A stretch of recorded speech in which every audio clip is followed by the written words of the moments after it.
высокое косноязычие тебе даруется, поэт. Передача 13-я. 8-й причал. Здравствуйте, добро пожаловать в арт-кафе «Господин Ветер». Мы продолжаем наше погружение в мир самых эксклюзивных арт-сессий. И я с большим удовольствием хочу представить нашего гостя. Итак, я не побоюсь этого слова, уже классика авторской песни, можно сказать, легенда этого жанра, Александр Иванов. Саша, здравствуй. Давай мы не будем нарушать традицию нашего арт-кафе и начнем наш разговор, нашу встречу с твоей песни. Ну что ж, заглавная песня.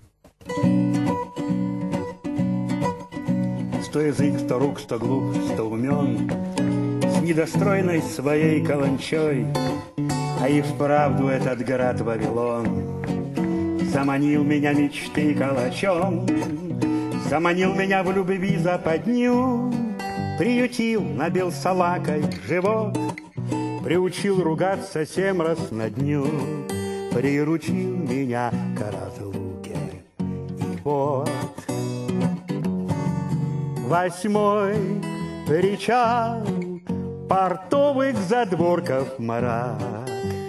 8-й причал преданный враг. 8-й причал в самой глубине. На 8-й причал не приходи ко мне. Вода в порту серая, грязная, мучная пыль горчит во рту. И праздновать, надо бы праздновать мечту, мечту, мечту.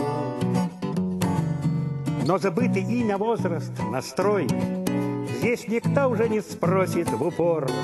А и вправду этот лысый бугор был когда-то королевской горой. Но до Бога не достанешь с горы. Здесь рвали цепи племен, чьи дома красны, а крыши остры. Потому и этот град Вавилон. Я не пес цепной и не Прометей, но прикованности силу постиг цепью звонкой из родимых детей, цепью тяжкой из могил дорогих, к этой ветреной слезливой дыре. И мне кажется, я даже скучал по нелепой каланче на горе. И, конечно, по тебе, мой 8-й причал портовых задворков мрак. 8-й причал преданный враг. 8-й причал в самой глубине. На 8-й причал снова идешь ко мне. Вода в порту серая, грязная, мучная пыль горчит во рту. И празднуем, надо же, празднуем мечту, мечту, мечту, мечту, мечту, мечту.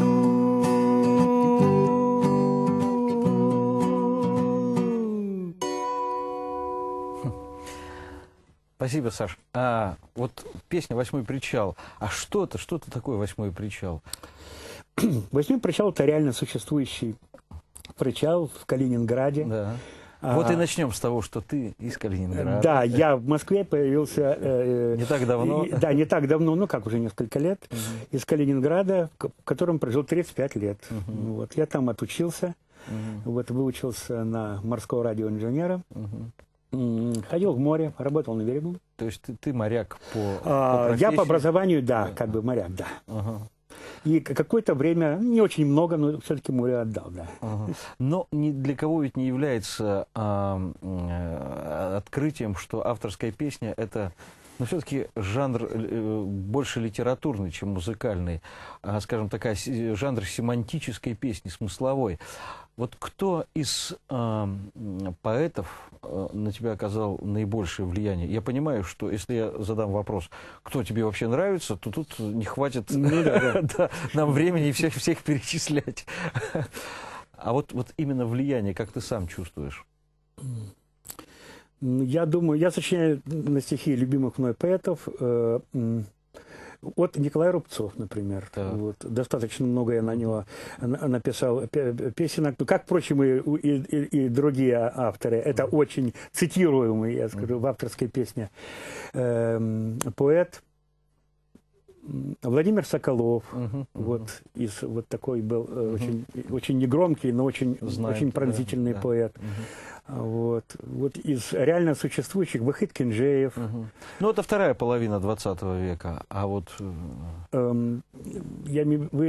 имеешь в виду классику, да? Да, ну как бы все целиком. Начинаем-то мы знакомство с литературой. Ну, вот, например, Михаил Кузьмин. Вот, уже. Вот. Были попытки песен на еще более серебристых поэтов. Вот. Ну, может быть, менее удачные. Ну, так нет. Вообще, в принципе, в моем кругозоре достаточно много поэтов. Но у нас сегодня, ведь не случайно наша передача, как бы название главы, это «Высокое косноязычие тебе даруется поэт», да? И эти строчки написал известный путешественник. А ты сам вот где побывал? Что видел? И насколько путешествия повлияли на твое творчество? Алексей, я бы не сказал, что я был специально в путешествиях. Я был... на работе, скажем. Да. Я ходил в море, скажем, в научной экспедиции или просто в рыбное море, ловил рыбу. Вот, так сказать, вот таким образом. Ну, вот мне интересно, а где побывал? В каких странах, какие моря видел? Ясно. Ну, честно сказать, я тоже, в общем, достаточно ограниченно передвигался по шарику. Это район моего хождения, это северо-западная Атлантика, вот, начиная почти от полюса и чуть-чуть за экватор. Скажем, вот этот промежуток я знаю очень хорошо. То есть практически вся морская Европа, в ней побывал. Да. Ничего себе маленькая. Америка, острова, которые были на пути, тоже прихватил. Так что, так сказать, Средиземное море. Вот как-то в арт-кафе забежал один замечательный человек, Сережа Корычев, есть такой автор. Да, вот он был летчиком. Да. И я у него спросил, говорю: Сереж, а вот скучаешь по небу? Вот. И я хочу этот же вопрос тебе задать. А что он ответил, интересно? Он говорит: да, скучаю и даже подумываю, как бы вернуться опять за штурвал. Вот так, да. Ну, потому что я знал его в свое время метание. У него очень много, кстати говоря, задумок для жизни на берегу, и совершенно не его, так сказать, летческого плана. Ну, вот. Это понятно, но сейчас разговор не о нем. Обо мне. Ну, а я могу сказать, честно сказать, что вот так вот реально... как вот в полном, так сказать, здравии и в трезвом уме, в общем-то, нет. Я уже, наверное, не скучаю, в принципе, потому что уже достаточно давно я с морем расстался. В 93-м году я сходил последний рейс. Вот. Но, ты знаешь, снится море. Вот это. Вот чего не вытравить-то, наверное, нельзя. И все время снится один и тот же эпизод. Мы отходим в море. И звучит команда навигатору подняться на мостик. Я в ужасе, я же не готов, я же все забыл. Понятно. Саш, ну, может быть, есть и на эту тему песня? На рыбацкую, скажем. Да. Но песня достаточно давняя. Без числа и времени и даты, в неизвестный день календаря, к берегам земли придя когда-то, я без спроса отдал якоря. А вчера, а может быть сегодня, не спросив, что будет впереди, Прошагал по выброшенной сходне, расстегнув галанту на груди. Я ушел, смеясь и балагуря, покраснев на солнце, как индус. Мне к ногам выбрасывала буря бахрому малиновых медуз. Веселясь, кощунствуя и споря, бесшабашен, смелый, некрасив, и я прошел от моря и до моря, и никого об этом не спросив. Не было ни севера, ни юга, только свист в вершинах тополей, только листьев огненная вьюга на холодном гравии аллей. Только ветер с солью вперемешку, только волн чудовищных размах, только песня, что звучит в насмешку о людях, проживающих в домах. Только песня, что звучит в насмешку о людях, проживающих в домах. Браво, браво. Саш, вот ты сказал, что несколько лет живешь уже в Москве. А как пишется-то в столице? Вот я знаю, что многие ребята, которым я задавал этот вопрос, говорят, да сложно пишется. То есть мощная динамика московской жизни, ну и так далее и тому подобное. Ну и вообще как бы в отрыве от корней, от родины. Вот у тебя как с этим обстоит дело? Ну, у меня дело обстоит так, что Калининград-то был моей промежуточной, так сказать, остановкой. Родился я вообще на Украине, в городе Херсоне. Вот. Так что большого такого отрыва от корней я не чувствую, тем более, вот, поэтому на меня не очень давит. Мне, как всегда, пишется, трудно, но все-таки пишется. Пишется. Да, пишется. А в Москве, вот, к сожалению, за это время почему-то ничего не удалось, так сказать. Дело в том, что динамика как для кого. Я человек, ну, можно сказать, уже почти совершенно домашний. Ну, вот. У меня не очень большая востребованность, но, так сказать... Я вот, кстати, вот на этой остановке марксистская в первый раз вообще здесь побывал. Да. Вот. Ничего себе. Но арт-кафе господин Ветер познакомил. А вот еще такой вопрос. В мелодике прослеживаются джазовые вариации, джазовые гармонии.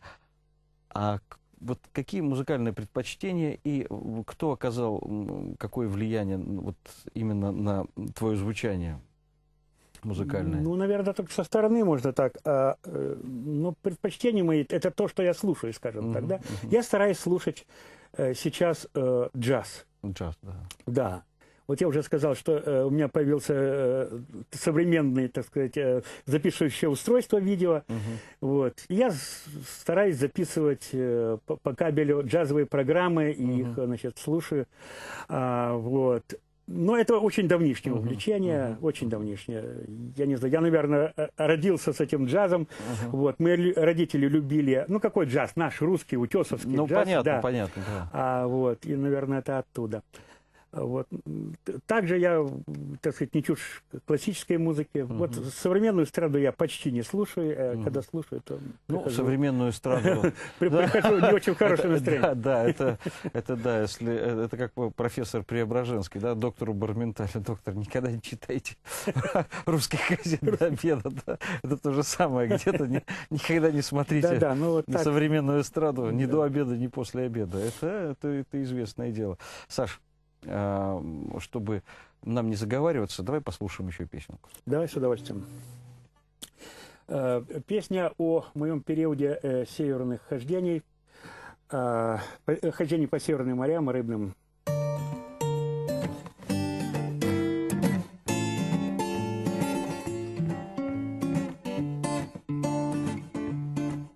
Меня никто не слышит.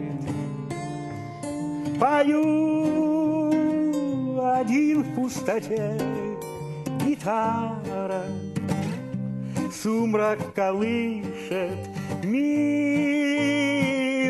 мне не пишет, и не пишет, и не пишет в своей простоте.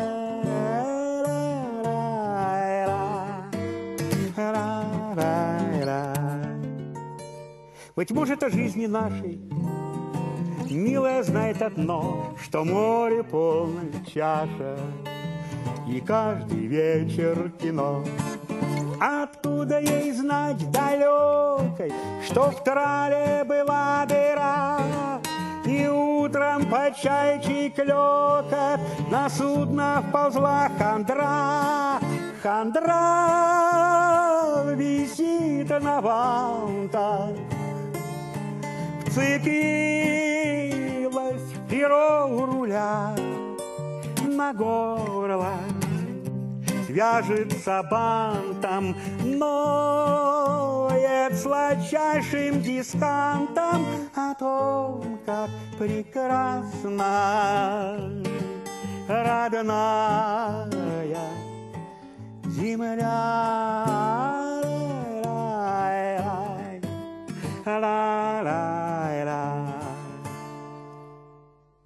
Прекрасная родная земля.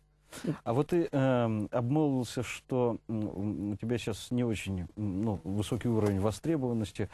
То есть не так много, я понимаю, концертов в Москве, по стране, да? Но это, кстати говоря, у многих так, у 90, наверное, у 95% современных авторов. Но все-таки где-то ты бываешь, да, на каких-то фестивалях. Вот что, на твой взгляд, как изменилась авторская песня? И изменилась ли она вообще? И нравится ли она тебе вот такая, какая она сейчас существует? Ну, об изменении авторской песни... Изменение. Оговорка по Фрейду. Я могу судить в первую голову по себе. Я полагаю, что моя авторская песня изменилась с течением времени. Я сочиняю там уже, скажем, почти 40 лет, если уже не есть 40 лет. Вот. Авторская песня становится более, как бы вам сказать, профессиональной, скажем. То есть выходит на коммерческие орбиты. Да, находит на коммерческие. И она качественно изменяется сама, я имею в виду, лучшие образцы авторской песни – это сильная, очень мелодическая составляющая, вот, очень добротная поэзия, да, я имею в виду вокал, понимаете, то есть все составляющие песни, они достаточно сильно возросли. То есть ты считаешь, что авторская песня выросла? Я считаю, что она, да, конечно, она что-то, я понимаю... Я лично считаю, что авторская песня, выйдя на коммерческие орбиты, она потеряла самое главное. То есть, да, все стало красиво звучать, но появилась выхолощенность. Ведь если человек начинает такую сверхзадачу ставить перед собой, я буду зарабатывать только авторской песней.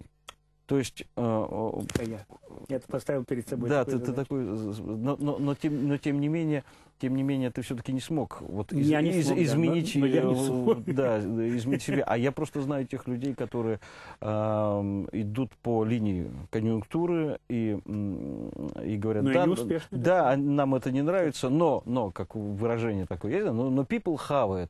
А people какой там? Подвыпившая самарско-тольяттинская молодежь на Грушинском фестивале, к примеру. Вот я такое видел. Вот. И вот меня-то как раз вот это вот состояние в авторской песне очень удручает. То есть люди... Ведь она появилась как выдох, да, как некие сердечные дела, почти интимные. И вдруг все это приобрело, скажем, не те масштабы. Я не против масштабов, я не против того, чтобы люди зарабатывали, ради Бога. Но когда вот эта самоцель, только этим и больше ничем. Да, может быть период, когда человек остался там без работы или как-то, его кормит авторская песня, но у него нет этой самоцели. Вот тогда, на мой взгляд, тогда он может сохранить в себе настоящего автора. Да нет, я думаю, что нет. В этом, конечно, часть правды жизни есть, но я все-таки не думаю, что самоцель Ведь многие из тех, кто сейчас считается, так сказать, великими в нашем жанре, они как раз в свое время перешли на рельсы, так сказать, профессионализма.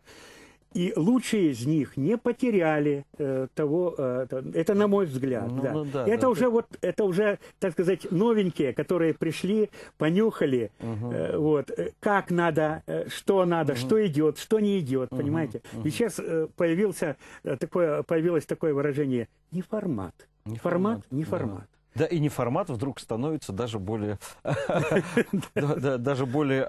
приемлемым. Потом странным образом такое появилось совершенно непонятное для меня образование, как шансон, русский шансон. Ну, да, понимаете, да. Вернее... Камбуров это шансон, да, но при чем здесь этот блатняк, да, который... Совершенно верно, да. Саш, у нас, понимаешь, у нас не так много времени. Мы Да, заговариваемся, да, нам интересно. Но арт-кафе скоро закроется, а хотелось бы еще послушать что-нибудь из твоего творчества. Хорошо, с удовольствием. Вот тоже из того времени, когда я вдруг попал в научное море, и оказалось очень много всевозможных стран, в которых я был. В первом рейсе я был в 8 странах. Вот. И поэтому как-то голова кругом, и вот впечатление об этом времени. В облаках безнадежно застряла луна, хоть тащи ее хором, как репку. Тут сказал бы поэт, ночь бессонна темна, словно кофе, заваренный крепко. Позади Лиссабон, Копенгаген, Пирей, Лас-Пальмас, Филадельфия, Антверпен. С голодухи, наверное, объелся ей-ей географии этой, поверьте. И, взирая на аверсы древних монет, вижу стертые лики туристов. Я гляжу, а внутри удивления нет, словно видел все это раз 300. Ну, конечно, извечная эта нужда, ну, конечно, стоклятые деньги.